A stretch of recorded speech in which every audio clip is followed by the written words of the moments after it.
In this exercise, we're going to prepare our scene to get it ready for a rendering. The first thing we need to consider is, where do we want to stand with our camera?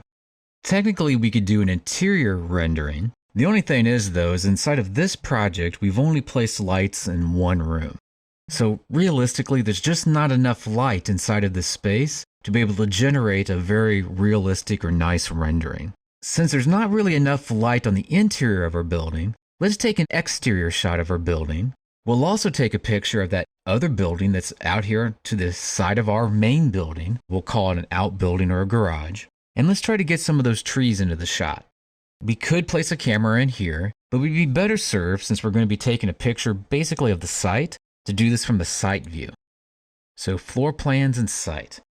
The next thing we want to do is come underneath the View tab and select on the words 3D View, because underneath the words 3D View, there's an option to place a camera. Click on the camera, make sure it says level 1, and then offset 5'6". This means we'll be standing at the same elevation as level 1, and we'll be holding the camera 5'6" off of the ground. Move over here and click somewhere in this general area where I'm getting ready to click with this little camera icon.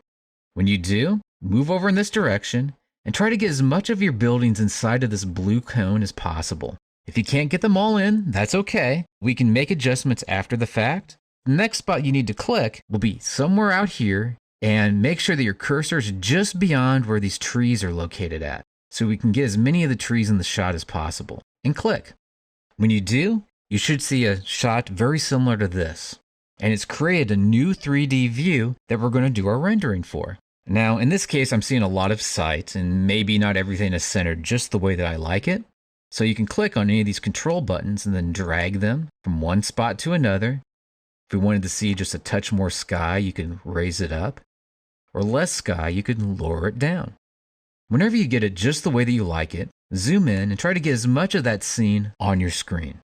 Now we're almost ready to go through the rendering process. But before we're really ready to do a rendering, I usually like to do two things. Come down here to this button that says Visual Style and change this to be shaded. This will show us where all the shade is coming down. This is going to be a very good camera angle for us. In this case, I'm seeing light showing into the building. I'm seeing light coming down and hitting the face of this part of our building.